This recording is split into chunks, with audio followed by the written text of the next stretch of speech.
अजितदादांसह एका बड्या नेत्याच्या फोटोवर फुल्या मारल्या होत्या। रोहित पवार यांनी भोंदू अशोक खरात प्रकरणावरून आता खळबळजनक आरोप केला। खरातनं कोणाच्या सांगण्यावरून जादूटोणा केला हे समोर येणं गरजेचं आहे असंही रोहित पवारांनी म्हटलं। भोंदू अशोक खरातकडे फोटोवर फुल्या मारण्याची पद्धत होती। अजितदादांसह राज्यातील एका अत्यंत बड्या नेत्याच्या फोटोवर फुल्या मारल्याचं समजतंय।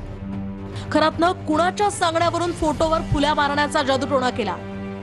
ज्यांच्या सांगण्यावरून जादूटोणा केला त्यांचा हेतू काय होता हे समोर येणं गरजेचं आहे।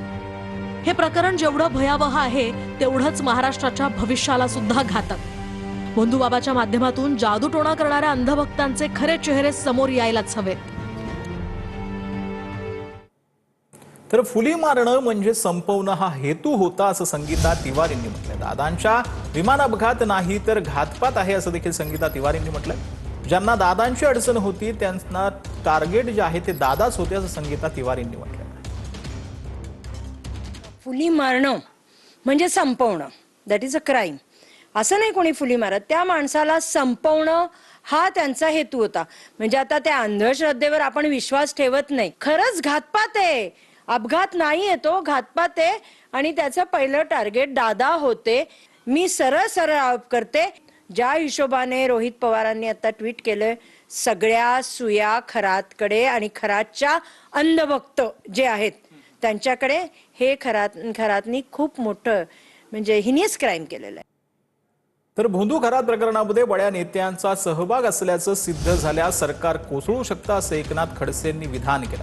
आमदार आणि मंत्र्यांचा प्रत्यक्ष सहभाग असल्याचं सिद्ध झाल्यास राज्यात राजकीय भूकंप होऊ शकतो। खडसेंनी ही प्रतिक्रिया दिली। सारे जो लोग हैं जिनके नाम आ रहे हैं तो बात तो बड़ी है, इसमें बड़ा आदमी इनको कोई संरक्षण दे रहा है, क्योंकि अभी तक तो इनको अरेस्ट हो जाना चाहिए था। पता नहीं और क्या निकलने वाला है। ऐसा कई बार हुआ है कि ऐसे जो बड़े दोषी होते हैं या बड़ा कांड जिसमें होता है उसको कहीं ना कहीं कारण दिखा के समाप्त भी करते हैं।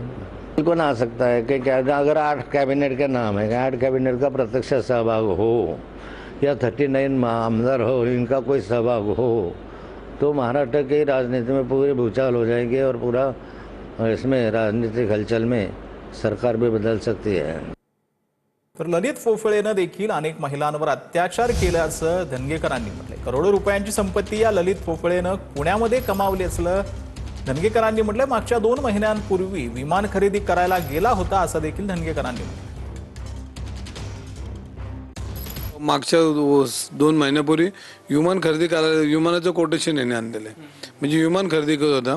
10 वर्षापूर्वी याच्याकडे काय नव्हतं, मला याचं सगळी माहिती परिस्थिती, पण हे सगळे पैसे महिलांना फसवून त्यांच्यावर अत्याचार करून ललित पोपळ्याने अनेक महिलांवर अत्याचार केले, त्याची चौकशी झाली पाहिजे आणि हे 2-3 लोकांना खरं तर चौकात आणून फाशी दिली पाहिजे। अशी परिस्थिती महाराष्ट्राच्या वैभवशाली इतिहासाला काळिंबा फासण्याचं काम ह्या सगळ्यांनी केलंय आणि याच्यामध्ये अशोक खरात हा ललित पोपळ्यांना अजून जे काय असतील ते त्यांनी हे मोठं महाभयंकर कांड केलेलं आहे, तर यांना फाशीशिवाय दुसरी सजाच देता कामा नये।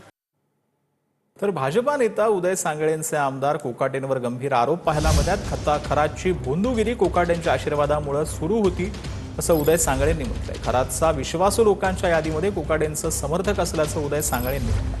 कोकाटेंचीच चौकशी झाली पाहिजे, उदय सांगळेंनी ही मागणी केली।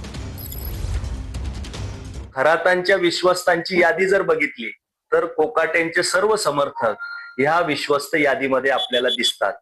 त्यामुळे अशा प्रकारचे आरोप करणं, सिन्नर तालुक्याला 8-8 दिवस पाणी येत नाही, शहराला पाणी येत नाही पियायला, आणि खरातला 39 लाख लिटर पाण्याची परवानगी हे कोकाटे आमदार असताना मिळते, याबाबत उलट कोकाटेंची चौकशी झाली पाहिजे असंच उलट माझं यामध्ये मत आहे। वैफल्यग्रस्त झाल्याने उलट मागील 6 महिन्यात कोकाटेंची रमी खेळ, बेताल वक्तव्य यामुळं आणि खरातांची भोंदूगिरी सिन्नर तालुक्याला, कोकाटे आणि खरातांमुळे सिन्नर तालुक्याचं नाव संपूर्ण राज्यात बदनाम झालं।